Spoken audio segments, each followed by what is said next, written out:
हम लोग आज चैप्टर नंबर 8 इंफ्रास्ट्रक्चर कर रहे हैं और इसके अंदर हम लोग समझेंगे कि क्या क्या चैप्टर पढ़ने के बाद हमें समझ आएगा। तो सबसे पहले इसमें हमें समझ आएगा मीनिंग ऑफ इंफ्रास्ट्रक्चर। दूसरी चीज़ है टाइप्स ऑफ इंफ्रास्ट्रक्चर। और उसके बाद आप चैप्टर में समझेंगे इकोनॉमिक इंफ्रास्ट्रक्चर जो है और सोशल इंफ्रास्ट्रक्चर जो है, ये किस तरीके से इंडिया में एक प्रॉब्लम और चैलेंज बने हुए हैं। हमारे लिए एक मेन प्रॉब्लम और चैलेंज के तौर पर दिखाया गया है। इनकी इम्पोर्टेंस बताई गई है हमारे को। देखिए, इस चैप्टर को पढ़ने के बाद बहुत बड़ी चीज़ आपको समझ आने वाली है जिसका नाम है इंफ्रास्ट्रक्चर। हमारे सोशल और इकोनॉमिक ग्रोथ और ओवरऑल डेवलपमेंट के लिए हम लोगों को जो काम करना होता है वो इंफ्रास्ट्रक्चर पे करना होता है। तो हमारे को इस चैप्टर में समझ आएगा कि इंफ्रास्ट्रक्चर का मतलब क्या है, उसके टाइप्स क्या हैं, उनकी क्या इंपॉर्टेंस है, क्या रोल है, उनके सामने क्या चैलेंजेस हैं। और उसके बाद हमें समझ आएगा इंफ्रास्ट्रक्चर के दो बड़े कंपोनेंट्स, जिसमें से एक एनर्जी है और दूसरा हेल्थ है। दो अलग अलग टाइप्स के इंफ्रास्ट्रक्चर हैं ये, जिनको हम चैप्टर में समझेंगे। इनका हम प्रोस्पेक्ट्स देखेंगे, प्रॉब्लम्स देखेंगे और फाइनली हमारा चैप्टर ख़त्म होगा हेल्थ इंफ्रास्ट्रक्चर इन इंडिया में को करते हुए। इसके बाद अब हम शुरू करते हैं चैप्टर का इंट्रोडक्शन। तो चलिए इंट्रोडक्शन पे चलते हैं। सबसे पहले आप देखिए एनसीईआरटी ने कितनी अच्छी लाइन के साथ एक स्टेटमेंट के साथ शुरू किया है। तो एक चिलियन पोएट हैं जिनका नाम है गैब्रिएला मिस्ट्रेल। इन्होंने जो स्टेटमेंट कही है हम उसको समझते हैं। जैसा कि मेरे को पता है और शायद आप लोगों को भी पता है कि एनसीईआरटी में बहुत सारी गलतियां होती हैं। जैसे कि इसमें इन्होंने इनका नाम ही गलत लिख रखा है। इनका नाम है GABRIELA। तो आप एक एल हटा दो और एक आर हटा दो और फिर इन्हें ढूंढोगे तो ये आपको मिल जाएंगी। और ये चिलियन पोइट हैं। अगर आप इनके बारे में थोड़ा और जानोगे तो अच्छा रहेगा। ऐसे मैं बता दूं आपको कि ये पहली लेटिन अमेरिकन ऑथर हैं जिन्होंने नोबेल प्राइज़ लिटरेचर में जीता था, वो भी 1945 में। क्या कहती हैं इनकी इनकी दूरदर्शिता समझो। ये कितनी अच्छी फिलोसफर है, ये समझने की कोशिश करते हैं हम। इन्होंने लिखा था कि many things we need can wait. हमारे को भी, आपको पता है कि हमारे जीवन में बहुत सारी ऐसी चीज़ें जिसकी हमें ज़रूरत होती है पर वो वेट कर सकती हैं। पर जो वेट नहीं कर सकता वो है एक बच्चा। एक बच्चे का भविष्य कभी भी वेट नहीं कर सकता। क्यों नहीं कर सकता? तो इन्होंने इसके बीच एक लाइन और बोली थी कि now is the time his born are formed his mind develop. और उसके बाद था कि to him we can not say tomorrow. तो जब वो आज डेवलप हो रहा है तो आप उसको कल के लिए क्यों टाल सकते हो? क्यों टालोगे? और क्यों टालोगे तो क्या वो डेवलप होगा? और उसी का नाम है today. His name is today. तो जिस तरह एक बच्चे के भविष्य के लिए आप कल नहीं कह सकते, उसके हेल्थ एजुकेशन के लिए आप कल नहीं कह सकते, उसी तरीके से एक देश को डेवलप करने के लिए इंफ्रास्ट्रक्चर की इम्पोर्टेंस को आप कल नहीं कह सकते। अब हम शुरू करते हैं इस अच्छी थीम के साथ चैप्टर को। और बहुत ही इंटरेस्टिंग और इफ़ेक्टिव चैप्टर है। जैसा कि हम देखेंगे कि चैप्टर इंट्रोडक्शन में सबसे पहले क्या लिखा हुआ है, तो हम देखेंगे कि इसमें क्या कहा है। मैं आपको एक नॉर्मल भाषा में समझाऊं तो इंफ्रास्ट्रक्चर मतलब क्या है, अगर आपसे कोई पूछेगा तो मैं कहता हूं क्या नहीं है इंफ्रास्ट्रक्चर, आप इसके बारे में सोचें। आप जहां देखें वहीं इंफ्रास्ट्रक्चर है, क्योंकि हम लोग इकोनॉमिक एक्टिविटी में लगे रहते हैं। हमारी पूरी ज़िंदगी का एक मेजर पार्ट जो है वो इकोनॉमिक एक्टिविटी में खर्च किया जाता है, इनकम अर्न करने में खर्च किया जाता है। और हम जो इनकम खर्च करते हैं उसमें जो फैक्टर यूज़ होते हैं, ओवरऑल हर जगह आपको वही फैक्टर दिखेंगे। तो कोई कहता है इंफ्रास्ट्रक्चर क्या है, तो मैं आपको काम देता हूं कि आप इसकी लिस्ट बनाओ कि इंफ्रास्ट्रक्चर कहाँ नहीं है और क्या नहीं है इंफ्रास्ट्रक्चर के अंदर। सब कुछ इंफ्रास्ट्रक्चर के अंदर आता है। चलिए हम देखते हैं कि चैप्टर ने इंट्रोडक्शन को कैसे डिज़ाइन किया है। उन्होंने कहा है कि जैसे कि एक देश में आपने देखा होगा कि कुछ स्टेट अच्छा करती हैं और कुछ बुरा, कुछ पुअर होती हैं, कुछ डेवलप स्टेट होती है, कुछ अर्बन एरिया होता है, कुछ रूरल एरिया होता है। तो कैसे पता चलता है आपको कि कौन सा अर्बन एरिया है, कौन सा रूरल एरिया है, कौन सी स्टेट अच्छी है, कहाँ आप रहना चाहते हैं, कहाँ आप अपना घर बनाना चाहते हैं, कहाँ आप अपने बच्चों को शिक्षा स्वास्थ्य देना चाहते हैं? ये सारी बातें आप कैसे पता लगाते हैं? तो हम पता लगाते हैं इंफ्रास्ट्रक्चर बेस पे। इंडिया और अमेरिका, इसका जो कंपैरिजन हम करते हैं, किस बेस पर करते हैं, इसका कंपैरिजन भी हम करते हैं इंफ्रास्ट्रक्चर बेसिस पे। हम जब एक डेवलप नेशन का प्रोस्पेक्टस रखते हैं माइंड में अपने, हम चाहते हैं कि हम एक डेवलप नेशन में जाएं, अच्छी इनकम करके हम देश अंडर डेवलप नेशन या डेवलपिंग नेशन को छोड़ने की बात करते हैं, ब्रेन ड्रेन की बात करते हैं, वहाँ से निकल के एक हायर इनकम की तरफ जाने की बात करते हैं, तो हमारे माइंड में और कुछ भी नहीं, सिर्फ और सिर्फ इंफ्रास्ट्रक्चर रहता है। तो चलिए हम समझते हैं कि कैसे एग्रीकल्चर और हॉर्टिकल्चर में हरियाणा, पंजाब, उत्तर प्रदेश, हिमाचल प्रदेश, वेस्ट बंगाल इन सब ने तरक्की की। बताइए, सोचिए इस बारे में, तो आप देखेंगे कि आप बुक बनाना खुद ही शुरू कर रहे हैं। कैसे ये स्टेट्स एग्रीकल्चर में अच्छी हैं? तो नॉर्मल सी बात है, एग्रीकल्चर के लिए सबसे इंपॉर्टेंट चीज़ क्या है? एग्रीकल्चर के लिए सबसे इंपॉर्टेंट चीज़ है इरिगेशन। तो जहाँ आपने एक अच्छी इरिगेशन फैसिलिटी करी होगी, वहाँ अच्छी प्रोडक्टिविटी होगी एग्रीकल्चर, और वही स्टेट उस सेक्टर में अच्छा करेंगे। ऐसे ही महाराष्ट्र और गुजरात क्यों इंडस्ट्रियल सेक्टर में एडवांस माने जाते हैं, क्यों वो इंडस्ट्रियल सेक्टर में ग्रोइंग हैं, ग्रोथ कर रहे हैं? और तो आपको इसका जवाब मिलेगा कि सेकेंडरी सेक्टर जो है, मैन्युफैक्चरिंग सेक्टर जो है, उसके लिए सबसे ज़रूरी होता है ट्रांसपोर्टेशन, रोड्स। तो आप अगर सर्च करेंगे तो पता चलेगा कि इंडिया का जो लार्जेस्ट नेटवर्क है रोडवेज़ का, हाईवेज़ का, वो महाराष्ट्र में है, इसलिए महाराष्ट्र का नाम लिया गया है, गुजरात में है। तो ये सब समझेंगे हम लोग कि किस वजह से। तो एक इंफ्रास्ट्रक्चर की वजह से एक स्टेट दूसरे स्टेट से अलग है। एक डेवलप्ड स्टेट है, एक अंडर डेवलप्ड स्टेट है। एक जगह घर खरीदना सपना है और एक जगह बहुत सस्ती ज़मीन है। सिर्फ और सिर्फ अंतर है इंफ्रास्ट्रक्चर का। तो हम देख रहे हैं इसमें कि महाराष्ट्र और गुजरात क्यों मैन्युफैक्चरिंग इंडस्ट्रियल डेवलपमेंट में है। और तीसरा, क्यों केरला को स्वर्ग बोला जा रहा है? सोचिए, स्वर्ग बोला जा रहा है क्यों? क्योंकि वहाँ के लोग लिटरेसी, हेल्थ, सैनिटेशन जैसी चीज़ों में बहुत अच्छे हैं और वो बहुत लीडर है इन सब में। और देखेंगे तो सारे फॉरेन टूरिस्ट वहीं अट्रैक्ट होते हैं, इंडियन टूरिस्ट वहीं अट्रैक्ट होते हैं। इसी तरीके से जब हम बात करते हैं इंडिया के सबसे मेजर सेक्टर की, जिसका नाम है सर्विस सेक्टर, तो हमारे पास बेंगलोर नाम आता है, कर्नाटका आईटी हब बना हुआ है। क्यों? तो आप देखिए कि जहाँ आईटी जो सर्विस सेक्टर में काम कर रहा है, वो सिर्फ और सिर्फ टेलीकॉम की वजह से, कम्युनिकेशन फैसिलिटी की वजह से होगा ऐसा। तो अगर आप यहाँ देखेंगे तो आपको समझ आएगा कि ये सिर्फ कम्युनिकेशन फैसिलिटी की वजह से ऐसा है। कम्युनिकेशन फैसिलिटी, आप अगर मैन्युफैक्चरिंग में जाएंगे तो सिर्फ और सिर्फ ट्रांसपोर्टेशन की वजह से ऐसा है। आप एग्रीकल्चर में जाएंगे तो सिर्फ इरिगेशन की वजह से ऐसा है। नहीं तो आप लिख सकते हैं इन बातों को, इसके साथ आप देखेंगे तो आगे चैप्टर्स में ऐसा ही बनाया गया है चैप्टर्स को। तो क्यों स्टेट, जैसे कि हम नीचे पढ़ें तो देखिए, अब वापस हमारी बातें आती हैं। देखिए ये रहा, some have better irrigation facility, कुछ ट्रांसपोर्टेशन फैसिलिटी में अच्छे हैं। तो जो इरिगेशन फैसिलिटी में अच्छा है वो एग्रीकल्चर डेवलपमेंट, एग्रीकल्चर सेक्टर में भी अच्छा होगा। और जो इंफ्रास्ट्रक्चर फैसिलिटी में अच्छा है वो मैन्युफैक्चरिंग सेक्टर में अच्छा होगा या इंडस्ट्रियल सेक्टर में अच्छा होगा। ये सब बातें समझेंगे हम।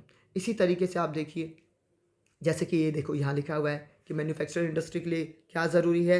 इंफ्रास्ट्रक्चर में ट्रांसपोर्टेशन फैसिलिटी, पोर्ट्स फैसिलिटी, ताकि हम एक जगह से दूसरी जगह को हम रॉ मटेरियल ला सकें, उसे फिनिश करें और फाइनल गुड्स या फिनिश गुड्स बनाकर आगे सेल करने के लिए मार्केट तक पहुंचा सकें। इसलिए इंडस्ट्री वहीं सेट की जाती है जहां ट्रांसपोर्टेशन नेटवर्क बहुत अच्छा हो, पोर्ट्स पास में हो, ताकि आप देश की और रेस्ट ऑफ द वर्ल्ड दोनों की डिमांड पूरी कर सके। ऐसे ही इरिगेशन के लिए, एग्रीकल्चर सेक्टर के लिए इरिगेशन कोस्टल्स होना बहुत ज़रूरी है।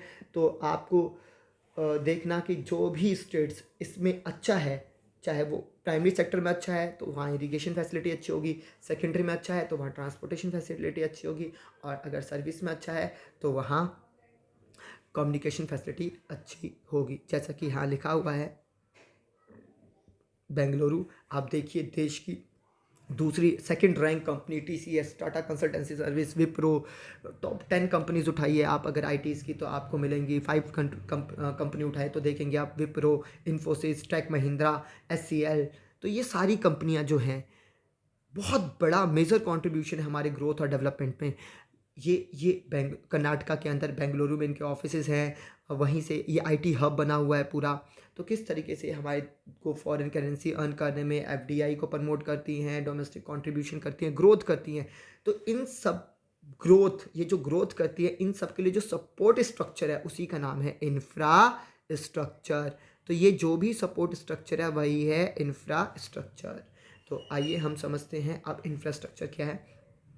तो देखिए, इंफ्रास्ट्रक्चर एक सपोर्टिंग स्ट्रक्चर होता है। ये एक तरीके से सपोर्टिंग सर्विस देता है इंडस्ट्री को, एग्रीकल्चर को, ट्रेड को, कॉमर्स को, कोई भी इकोनॉमिक एक्टिविटी परफॉर्म करने के लिए जो हेल्पिंग हैंड है वही हेल्पिंग हैंड इंफ्रास्ट्रक्चर है। सोचिए कि एग्रीकल्चर में क्या आता है, इरिगेशन, वो कहाँ आता है? इरिगेशन किसका पार्ट है? तो इरिगेशन इंफ्रास्ट्रक्चर का पार्ट है। इरिगेशन के लिए डैम्स की कितनी नीड है, ट्रांसपोर्टेशन में airports, power generations, railway, roads, ports, telecommunications, जितनी भी फैसिलिटीज़, इवन जितनी भी इकोनॉमिक, ये जो फैसिलिटीज़ है जो आपको इकोनॉमिक एक्टिविटी परफॉर्म करने में सपोर्टिंग सर्विस प्रोवाइड कर रही है, ये सारी एक्टिविटीज़ इकोनॉमिक से के लिए, देखो इसको आप समझो कि ये जो भी है आपको पैसा कमाने में मदद कर रही है। इसका मतलब ये सारी जो एक्टिविटी है उसे आप इकोनॉमिक एक्टिविटी कहेंगे। और इसके बाद अगर हम जाएं ह्यूमन डेवलपमेंट की तरफ, ह्यूमन कैपिटल की तरफ, तो देखो एजुकेशन, स्कूल्स, कॉलेजेस, हॉस्पिटल्स, ये सब भी इसी का पार्ट है। इवन साफ पानी, बैंकिंग्स, इंश्योरेंस, फाइनेंशियल इंस्टीट्यूशन जो भी हैं सब कुछ इंफ्रास्ट्रक्चर है। इसलिए मैंने आपसे कहा था आप ये ढूंढिए कि इंफ्रास्ट्रक्चर क्या नहीं है, तो बढ़िया रहेगा। तो यहाँ से हम देखते हैं दो टाइप्स निकल कर आए, एक तो डायरेक्ट सपोर्ट कर रहा है प्रोडक्शन एक्टिविटी में और एक इनडायरेक्ट कर रहा है। अब यहाँ आप सोचिए कि डायरेक्ट कौन कर रहा है और इनडायरेक्ट कौन कर रहा है। अब हम चलते हैं नेक्स्ट पेज पे हम जाके देखते हैं हम लोग कि क्या है नेक्स्ट पेज पे। तो देखिए क्या है कि इंफ्रास्ट्रक्चर को दो कैटेगरीज बना रखी है। जैसा कि हमने देखा, जो पैसा कमाने में हेल्प करती है उसे इकोनॉमिक बोला गया है, जो पैसा कमाने में हेल्प करती है वो इकोनॉमिक इंफ्रास्ट्रक्चर है, और जो आपके ह्यूमन डेवलपमेंट, ह्यूमन कैपिटल में से रिलेट है वो सोशल इंफ्रास्ट्रक्चर है। ये डायरेक्ट कंट्रीब्यूट करता है, ये इनडायरेक्ट कंट्रीब्यूट करता है। इसके एग्जांपल जैसे कि आपने देखे, roads, highways, transportations, banking systems, communications, ये सब इकोनॉमिक के पार्ट हैं। और सोशल की बात करें तो हेल्थ, हाउसिंग, एजुकेशन, ये सब किसकी बात आ जाएगी? ये सारी चीज़ें आ जाएंगी आपकी सोशल्स में। मैं आपको एनसीईआरटी समझा रहा हूँ इसलिए मैं इसमें ज़्यादा ऐड नहीं कर रहा।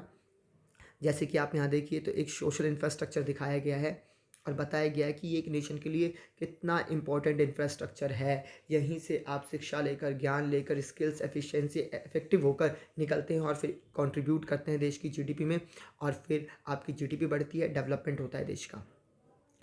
चलिए, तो यहाँ से हमें समझ आया कि इंफ्रास्ट्रक्चर दो टाइप के हैं, इकोनॉमिक एंड सोशल। अब बच्चों के लिए मैं यहाँ से दो क्वेश्चंस बताता हूँ कि जो उनके एग्जाम में आएंगे। 1 मार्क्स में आपको इंफ्रास्ट्रक्चर पता होना चाहिए, 1 मार्क्स में आपको इकोनॉमिक इंफ्रास्ट्रक्चर के एग्जाम्पल पता होना चाहिए, 1 मार्क्स में आपको सोशल इंफ्रास्ट्रक्चर के बारे में पता होना चाहिए। तो जब आप 1 मार्क्स लिए पढ़ रहे हैं तो आपको पता होना चाहिए इकोनॉमिक इंफ्रास्ट्रक्चर में क्या क्या है, ट्रांसपोर्टेशन है, कम्युनिकेशन है, एक या दो नाम याद रख लो क्या जाता है। सोशल में अगर बात करते हैं तो एजुकेशन है, हेल्थ है, हाउसिंग है। समझो कि जो इनडायरेक्ट कंट्रीब्यूट कर रहा है वो सोशल है, जो डायरेक्ट कर रहा है वो इकोनॉमिक है। चलिए, इसके बाद अगर आप देखेंगे कि बड़ा क्वेश्चन क्या बनता है, तो 3-4 मार्क्स का जो क्वेश्चन बन सकता है यहाँ से वो है difference between economic and social infrastructure. तो इकोनॉमिक और सोशल इंफ्रास्ट्रक्चर में क्या डिफरेंस है आपको ये पता होना चाहिए। तो अगला क्वेश्चन हमारा है कि हम सोशल और इकोनॉमिक इंफ्रास्ट्रक्चर में डिफरेंसेस देखेंगे। तो जैसा कि मैंने बताया था कि हम लोग इकोनॉमिक और सोशल इंफ्रास्ट्रक्चर में डिफरेंस अगर करें 3-4 मार्क्स में तो हमारे को ये डिफरेंस पता होना चाहिए। वैसे मैं आपको पीडीएफ शेयर कर दूंगा जिसमें इसके डिफरेंस लिखे होंगे, फिर भी मैं यहाँ थोड़ा सा बता देता हूँ आपको। जैसे कि इकोनॉमिक डायरेक्ट होता है, डायरेक्ट कंट्रीब्यूट करता है प्रोडक्शन एक्टिविटी में, सोशल इनडायरेक्ट करता है। जो इकोनॉमिक इंफ्रास्ट्रक्चर है आपका वो पीपल्स के स्टैंडर्ड ऑफ लिविंग बढ़ाता है, जो भी पीपल हैं उनके स्टैंडर्ड ऑफ लिविंग को रेज करता है डायरेक्टली, क्योंकि वो इनकम ग्रोथ करवाता है। और जो सोशल है वो क्वालिटी ऑफ लाइफ को इम्प्रूव करता है। इसी तरीके से हम बोलते हैं कि जो हमारा इकोनॉमिक इंफ्रास्ट्रक्चर है वो अंदर से काम करता है इकोनॉमिक सिस्टम में, और जो सोशल है वो आउटसाइड से काम करता है, वो बाहर से काम करता है। इसी तरीके से हम समझते हैं कि इकोनॉमिक इंफ्रास्ट्रक्चर है वो क्या करता है, तो वो लोगों को अमीर बनाता है, मेक पीपल रिच। और अगर हम सोशल की बात करें तो मेक्स पीपल सिविलाइज्ड। तो हम समझेंगे कि वो किस तरीके से डिफरेंस है। जितना मर्जी आप सोचो और जितना सोचोगे उतने डिफरेंसेस बनेंगे। जैसे कि आप बता सकते हो कि जो इकोनॉमिक इंफ्रास्ट्रक्चर है वो नेशन के अंदर जो वर्क फोर्स है हमारा उनको कंज्यूम करता है, मतलब उनको एम्प्लॉयड करता है। पर यहीं अगर आप सोशल की बात करें तो वो क्या करता है, वो प्रोवाइड करता है workforce, skilled workforce for the nation. Healthy और इंटेलिजेंट और इफेक्टिव वर्कफोर्स को प्रोड्यूस करता है हमारा सोशल इंफ्रास्ट्रक्चर। तो दोनों हैंड टू हैंड चलने वाले टॉपिक्स हैं। आप ऐसा नहीं कह सकते कि मैं सिर्फ अपने देश को तरक्की कर लूँगा इकोनॉमिक इंफ्रास्ट्रक्चर से, और आप ऐसा भी नहीं कह सकते कि सिर्फ सोशल इंफ्रास्ट्रक्चर ही इनफ है। आपको दोनों के कोऑर्डिनेशन से कंट्री को डेवलप करना है। इसलिए आप ये 2 क्वेश्चन से यहाँ ध्यान रखेंगे। उसके बाद तीसरा क्वेश्चन, ये भी एक बड़ा क्वेश्चन बनाता है आपके एग्जाम में। बेसिकली इंफ्रास्ट्रक्चर की इंपॉर्टेंस क्या है, रोल क्या है, रेलिवेंस क्या है। तो अब हम समझेंगे कि इंफ्रास्ट्रक्चर क्या है। तो यहाँ मुझे आप देखोगे तो लिखा है कि इंफ्रास्ट्रक्चर एक सपोर्टिव सिस्टम है, जो कि हम शुरू से देखते आए हैं, जिस पे एक कंट्री डिपेंड होती है। एक कंट्री आधुनिक होगी या ट्रेडिशनल अप्रोच की होगी, या फिर वीक इकनॉमी है या बहुत ही लार्जेस्ट और स्ट्रॉन्ग इकनॉमी है, ये डिपेंड करेगा उसके इंफ्रास्ट्रक्चर पे। जितना अच्छा इंफ्रास्ट्रक्चर उतना ही अच्छी इकनॉमी। तो मैं अगर कहूँ तो इंफ्रास्ट्रक्चर बेसिकली इकोनॉमी की अगर आप शक्ल देखना चाहते हो, आप देखना चाहते हो आपका देश कैसा दिखता है, तो आप किसी और को मत देखो, आप इंफ्रास्ट्रक्चर को देखो। क्योंकि एक देश का जो चेहरा है वो उसके इंफ्रास्ट्रक्चर के रूप में देखा जा सकता है, और कोई दूसरा तरीका नहीं है उसके चेहरे को देखने का। तो इंफ्रास्ट्रक्चर बेसिकली एक फ़ोटो है। जैसे कि हमारे इंडियन कल्चर में, हिंदू कल्चर्स में या किसी भी कल्चर में, हम जब शादी विवाह करते हैं तो फ़ोटोज़ देखा जाता है, फिर पता लगाया जाता है कि हाँ लड़का देखने में हीरो है, हीरोइन है, लड़की कैसी है। इसी तरीके से एक देश के अंदर जब आप पता लगाना चाहते हैं बाहर से देखने, ये देश कैसा है, जाऊँ कि नहीं जाऊँ घूमने, इसके लिए आपको उसकी फ़ोटो देखनी पड़ेगी, और उसकी फ़ोटो और किसी भी फॉर्म में नहीं, इंफ्रास्ट्रक्चर के फॉर्म में दिखेगी। अगर आप इंडिया सर्च करेंगे तो आपको दिखेगा कि टूटी सड़कें होंगी, जब बुरा वाला साइड देखेंगे तो झोपड़ियाँ दिखेंगी, गरीब लोग दिखेंगे, रिक्शा विक्शा दिखेगा, आवारा कुत्ते दिखेंगे घूमते हुए गलियों में, ठीक। कई जगह भीड़ों की लड़ाइयाँ होती हुई दिखेंगी, रोड पे रश दिखेगा, पोल्यूशन दिखेगा। अच्छा देखेंगे तो आपको ताजमहल और जितने भी टूरिस्ट प्लेसेस हैं वो दिखेगा, केरला को दिखाया जाएगा, आपको जम्मू कश्मीर दिखाया जाएगा। तो बेसिकली इंफ्रास्ट्रक्चर यही सब होता है। चलिए अब हम आगे अपना चलते हैं वापस। ये सब मजाक था, मजाक खत्म होगा। चलिए तो अब इंफ्रास्ट्रक्चर की बात करते हैं। तो इंफ्रास्ट्रक्चर जो है आपका वो सपोर्ट सिस्टम है, एक इकनॉमी को इफ़ेक्टिवली और एफिशिएंटली वर्क करने में हेल्प करता है। अब हम बात करते हैं कि मैं एग्रीकल्चर देख रहा हूँ, तो क्या कहते हैं हम कि अमेरिका में एग्रीकल्चर एक्टिविटी बहुत सिंपलिस्ट, बहुत हाईली टेक्नोलॉजी के साथ की जाती है, पर इंडिया में नहीं की जाती। तो क्योंकि वहाँ हाईटेक इंफ्रास्ट्रक्चर है, यहाँ हाईटेक इंफ्रास्ट्रक्चर नहीं है। तो आप कैसी इकनॉमी चाहते हैं वैसा आपको इंफ्रास्ट्रक्चर बनाना पड़ेगा। तो ध्यान रखें, अगर आप एग्रीकल्चर को प्रमोट करना चाहते हैं तो आपको इरिगेशन फैसिलिटी पे काम करना पड़ेगा। अगर आप मैन्युफैक्चरिंग को प्रमोट करना चाहते हैं तो आपको ट्रांसपोर्टेशन पे प्रमोट करना, ट्रांसपोर्टेशन, रोडवे, रेलवेज, देखो शिपिंग्स, इन फैसिलिटीज़ पे काम करना पड़ेगा। तो ये तो आप पे डिपेंड करता है कि आप मॉडर्न इंडस्ट्री चाहते हैं तो ये रोडवे, रेलवे, शिपिंग फैसिलिटीज़ पे काम करो। अगर आप मॉडर्न एग्रीकल्चर चाहते हैं तो transport of seeds, pesticides, fertilizers, इन सब पे काम करेंगे। अब यहाँ एक पॉइंट आउट कर रखा है कि जो कृषि है, जो एग्रीकल्चर है, वो डिपेंड करती है किस पर, वो किसी ना किसी तरीके से इंश्योरेंस और बैंकिंग पे कैसे डिपेंड करती है, कैसे इंश्योरेंस और बैंकिंग सेक्टर एग्रीकल्चर पे भी को हेल्प करता है डेवलप करने में और प्रोडक्टिव बनाने में और गेनफुल करने में। तो आपको पता होगा कि फार्मर्स पुअर होते हैं, उनको लोन फंडिंग करता है बैंक, और उसके बाद इंश्योरेंस वगैरह के थ्रू काफ़ी हेल्प मिलती है। तो देखा जाए तो चाहे मैं कह रहा हूँ, चाहे एग्रीकल्चर हो, इंडस्ट्री हो, सर्विस हो, कोई भी सेक्टर हो, अगर आप उसमें प्रोडक्टिविटी को बढ़ाना चाहते हैं, ग्रोथ चाहते हैं, तो वहाँ बहुत बड़ा रोल होता है बैंकिंग का, इंश्योरेंस का। तो चलिए आगे चलते हैं हम लोग। आगे आपने देखा कि कैसे इंफ्रास्ट्रक्चर कंट्रीब्यूट करता है इकोनॉमिक डेवलपमेंट में। तो हम देखेंगे कि वो हमारी कैसे प्रोडक्टिविटी इंक्रीज़ करने में हेल्प करता है, कैसे लोगों की लाइफ, क्वालिटी ऑफ लाइफ को अच्छा करता है। तो नॉर्मल सी बात है, बैकग्राउंड्स यहाँ आपको खुद समझने पड़ेंगे, क्योंकि आप 12वीं के बच्चे हैं या आप यूपीएससी प्रिपरेशन कर रहे हैं तो आप समझदार बच्चे हैं।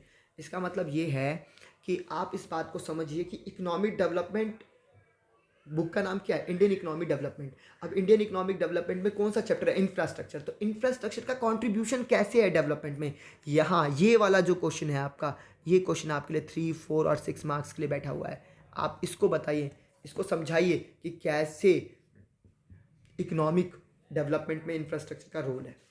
तो आप बताएंगे ये एम्प्लॉयमेंट क्रिएट करता है इंफ्रास्ट्रक्चर। आप बताएंगे कि ये प्रोडक्टिविटी इंक्रीज़ करता है एग्रीकल्चर डेवलपमेंट में, इंडस्ट्रियल डेवलपमेंट में, सर्विस सेक्टर के डेवलपमेंट में। आप बताएंगे कैसे ये एग्रीकल्चर रॉ मटेरियल को इंडस्ट्री तक लाता है ट्रांसपोर्टेशन की मदद से, फिर उसे मार्केट तक पहुंचाता है। तो क्या रोल है ट्रांसपोर्टेशन का, कम्युनिकेशन का। तो आज इन सभी चीज़ों का रोल कैसे एग्रीकल्चर में है, कैसे इंडस्ट्री में है और कैसे सर्विस सेक्टर में है, ये सब बताना ही इस टॉपिक का काम है, पार्ट है। तो डिटेल तो हम लोग अपने ट्यूशन्स में ही करते हैं कि कैसे क्या, थोड़ा सा प्रैक्टिकल, पर यहाँ तो हम एनसीईआरटी कर रहे हैं तो हम सिर्फ इसी की बातें करेंगे। तो देखिए आप आगे लिखा हुआ है कि कैसे अगर हेल्थ इंफ्रास्ट्रक्चर अच्छा नहीं होगा तो उसका जो है अनफेवरेबल इफेक्ट पड़ेगा आपकी हेल्थ पे।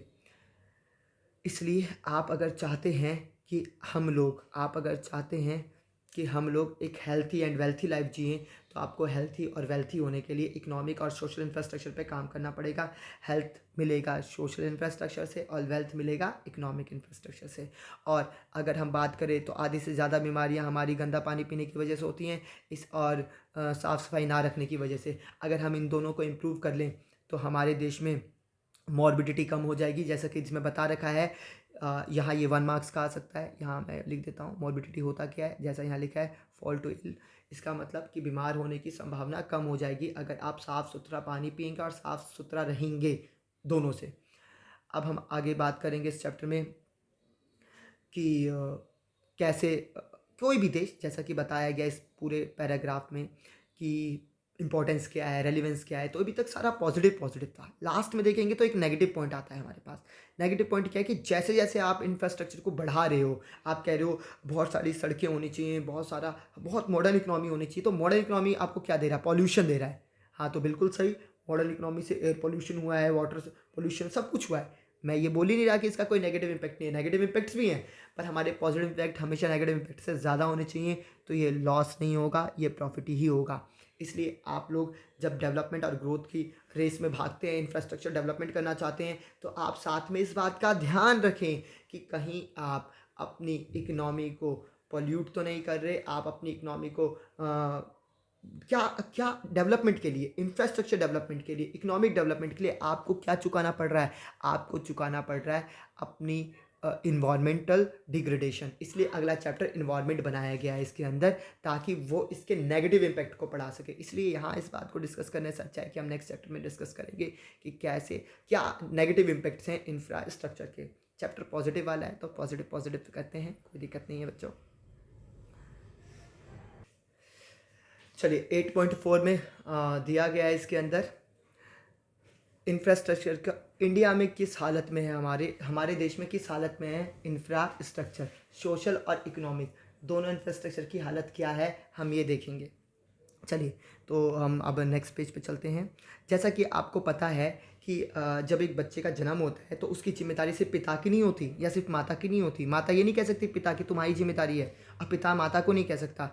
यही पैराग्राफ से शुरू किया गया है कि पहले जो था इंफ्रास्ट्रक्चर का डेवलपमेंट की रिस्पॉन्सिबिलिटी किसकी थी? तो सरकार की। सिर्फ हम सोचते थे सरकार की जिम्मेदारी है, बट अब अगर हम बात करें तो अब ऐसा नहीं है। सरकार के साथ जो प्राइवेट सेक्टर है उसके भी रोल को यहाँ बताया गया है कि आपका भी एक मेन इंपॉर्टेंट रोल है, और आप और मैं जॉइंट पार्टनरशिप से एक अच्छा इंफ्रास्ट्रक्चर प्रोवाइड कर सकते हैं अब देश के लिए। जैसे कि आप देख रहे हैं एक डैम बनाया गया है और बताया गया है कि कैसे हम डेवलपमेंट, और उसे क्या बोला गया है? Temples of development. तो हम समझेंगे कि कैसे इस पॉइंट के थ्रू वो बता रहा है कि जिस तरह एक बच्चे को माँ और बाप दोनों की ज़रूरत होती है, वैसे ही इंफ्रास्ट्रक्चर को पब्लिक और सोशल दोनों ही, पब्लिक और प्राइवेट दोनों ही सेक्टर की ज़रूरत होती है। दोनों के जॉइंट पार्टनरशिप से ही ये काम किया जा सकता है। तो यहाँ हम समझेंगे कि इंडिया के अंदर इंफ्रास्ट्रक्चर का कैसा हाल है। तो इसमें जो है रूरल अर्बन दो तरह के एरिया है। अर्बन की बात नहीं करेंगे क्योंकि ज़्यादातर पॉपुलेशन जहाँ होती है बात वहीं की होती है। तो हमारे देश में ज़्यादातर जो पॉपुलेशन है वो कहाँ स्टे करती है? रूरल एरिया में। रूरल एरिया में करती है। अब हम बात करते हैं रूरल एरिया की। रूरल एरिया में कैसा है, कैसी इंफ्रास्ट्रक्चर है रूरल एरिया में, कैसा इकोनॉमिक और सोशल इंफ्रास्ट्रक्चर है रूरल एरिया में, तो आप देखेंगे। चलिए तो हम देखेंगे कि जो रूरल एरियाज़ में हमारे पास पॉपुलेशन है मेजॉरिटी, उनका इंफ्रास्ट्रक्चर कैसा है, उनको भारत में कैसा इकोनॉमिक और सोशल इंफ्रास्ट्रक्चर प्रोवाइड किया गया है। इस पैराग्राफ को पढ़ने से पहले आप सोचिए कि कैसा है। गांव जाते हैं, गांव देखते हैं, कैसी मस्त मस्त बड़ी बड़ी सड़कें दिखती हैं आपको, है ना, कितने बड़े बड़े घर दिखते हैं आपको, वाह बड़ा मज़ा आता है। हमारा तो मन करता है कि हम शहर छोड़ के गाँव में रह के, कितने बड़े बड़े हॉस्पिटल्स, कितने स्कूल्स। ऐसा कुछ भी नहीं है, जहाँ ये है वो गांव नहीं है, वो शहर है। तो अब आप देखेंगे कि हर 10 सालों में सेंसस ऑफ इंडिया हमारे पास कुछ रिपोर्ट्स, कुछ इन्फॉर्मेशंस देती है। तो सेंसस 2001 का हम हमारी बुक में दिखाया गया है। तो सेंसस 2001 की कुछ इन्फॉर्मेशन है हमारे पास, हम ये देखते हैं। जैसा कि इसमें लिखा है कि इलेक्ट्रिसिटी कनेक्शन हम देखते हैं हमारे यहाँ तो हर जगह है, पर गांव में सिर्फ कितने प्रतिशत लोगों के पास है, 56% लोगों के पास। बाकी लोग क्या जलाते हैं, लालटेन। इसी तरीके से आप देखेंगे कि हमारे यहाँ खाना बनता है किस पे, एलपीजी गैस सिलेंडर पे। नहीं तो अब तो पाइपलाइंस भी आ गई हैं कई सारे इलाकों में, पर वहाँ के 90% लोग आज भी किस पे डिपेंड है, बायोफ्यूल्स पे कुकिंग के लिए। ऐसे ही जल से नल हमारे घर तो आता है, कईयों के यहाँ तो 24/7 आता है, पर हमारे रूरल एरिया में सिर्फ 24% लोगों के ही घर आता है। ये है हमारे देश में जल से नल का हाल।